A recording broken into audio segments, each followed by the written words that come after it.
They say one wrong text can ruin your life, but for Daniel, a single dad who barely had enough strength to keep going, that one mistaken message didn't destroy his world. It changed everything.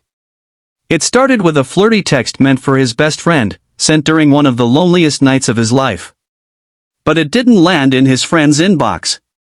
It went straight to the coldest, most feared CEO in the entire city. A woman known for firing people without blinking, a woman who didn't smile, didn't soften, didn't care. Or at least, that's what everyone thought. Because 5 minutes after receiving his message, she was standing outside his house. And that night, everything he thought he knew about life, love, fear, and hope, began to shift. Daniel Walker had learned to live with exhaustion. Being a single dad meant he woke up early, slept late, and carried a heart that refused to break no matter how heavy it felt. His 6-year-old daughter Emily was the only thing keeping him going after his wife passed away 2 years ago. Between work at the small logistics firm and raising a little girl who still woke up crying for her mother, life felt like a marathon he never prepared for. But that night, he was tired. Too tired. Emily had finally fallen asleep after asking him, "Daddy, why don't you smile like other daddies?" A question that sliced deeper than he expected. Needing a distraction, he picked up his phone and typed a flirty, joking message meant for his best friend Adam. "If you don't bring me coffee tomorrow, I swear I'll flirt with you until you fall in love with me." A harmless joke. The kind two exhausted single dads often exchanged to lighten the mood. Except Daniel didn't see the name at the top. Instead of Adam, he had sent it to Claire Raymond, the CEO of Raymond Industries. His boss's boss's boss. The woman known as the Ice Queen. The woman who never spoke more than necessary. The woman who had fired a manager simply for being 5 minutes late. Daniel froze. His heart crashed into his ribs so hard he felt dizzy. He typed apology after apology but couldn't bring himself to send them. Every version sounded pathetic or desperate. His phone lit up. "Claire Raymond, where are you right now?" His mouth dried. Before he could respond, another message arrived. 5 minutes. 5 minutes for what? 5 minutes until what? Daniel rushed to the window and nearly collapsed when he saw a sleek black car pull up in front of his small, worn-out house. The cold CEO stepped out. Dark coat, sharp heels, expression unreadable. She wasn't supposed to be here. Not in his neighborhood. Not in his life. He opened the door before she could knock. Her eyes flicked from his nervous face to the dimly lit hallway behind him. "You sent me a message," she said, her voice calm but firm. Daniel swallowed hard. "Ma'am, I'm so sorry. It was a mistake. I didn't mean." Her eyes narrowed slightly. Not with anger. With curiosity. "Are you alone?" "Emily's asleep," he whispered, embarrassed that his CEO was seeing him like this in messy hair, tired face, old t-shirt. Something shifted in her expression. A tiny crack in the ice. "May I come in?" she asked. Daniel nodded, though every cell in his body trembled. She stepped inside, and her gaze swept across the small living room. Toys on the rug. One couch. Bills on the table. A family portrait on the wall, Daniel, his late wife, and baby Emily. Her voice softened. "Your daughter?" He nodded. "She's everything." Claire took a slow breath, her tone changing in a way Daniel had never heard at work. "This isn't about the message," she said. Daniel blinked. "It's not?" "No," she hesitated, then added quietly, "You looked tired in the office today." "Not careless. Not lazy. Just exhausted. And then I received that message. And something told me you needed someone to check on you." The truth hit him like a punch to the chest. This cold CEO wasn't here because she was angry. She was here because she was concerned. Daniel felt a wave of embarrassment wash over him. "I'm sorry. I shouldn't have bothered you. I just..." Claire shook her head. "You didn't bother me. You reminded me that even people who appear the strongest can break." Silence filled the room. A warm silence. A human silence. Then, unexpectedly, Claire sat on his couch and whispered, "Tell me what's going on, Daniel."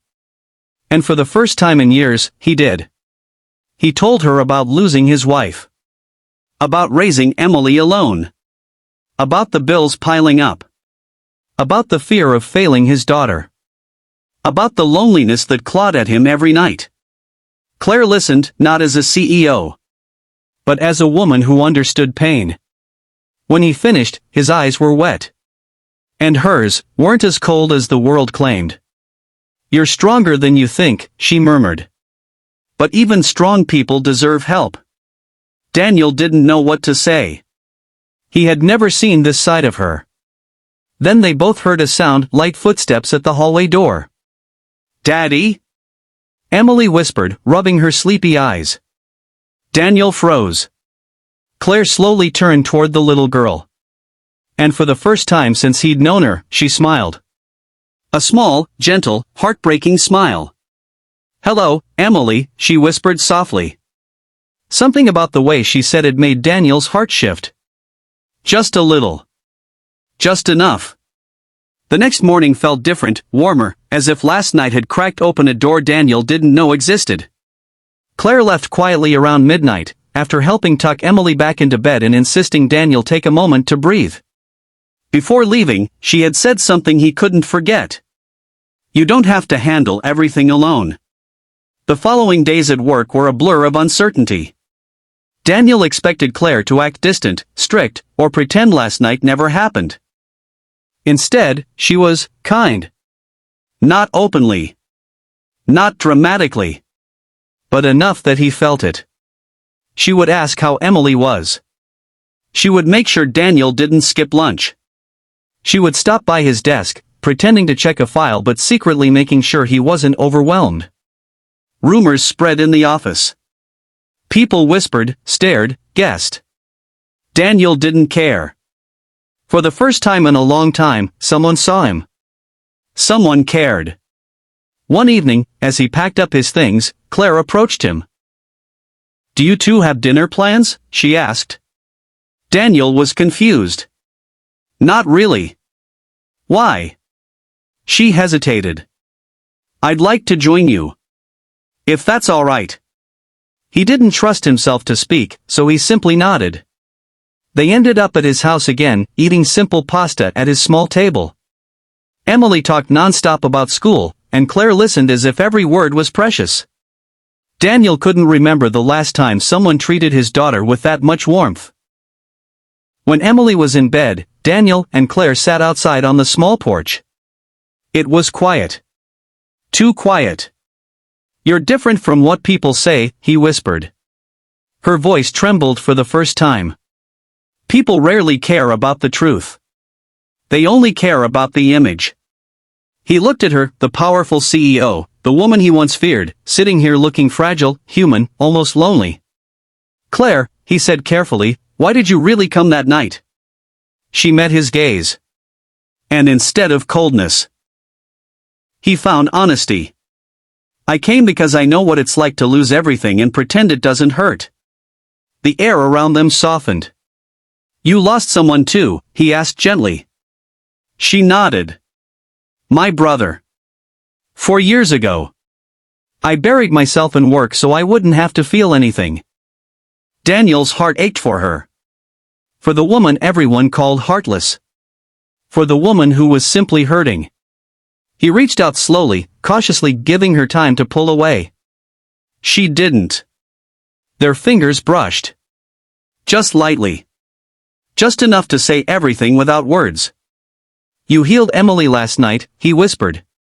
Without even knowing it. Claire swallowed. "She healed me first." Silence settled again, but this time it felt comforting. The beginning of something new. Something unexpected. Something that felt right. She stood to leave but hesitated at the door. "Daniel?" "Yes?" "I don't want last night or tonight to be a mistake." He stepped closer, heartbeat loud in his ears. "It wasn't." Her breath caught. "Then, maybe we can see where this goes." And for the first time in years, Daniel allowed himself to hope.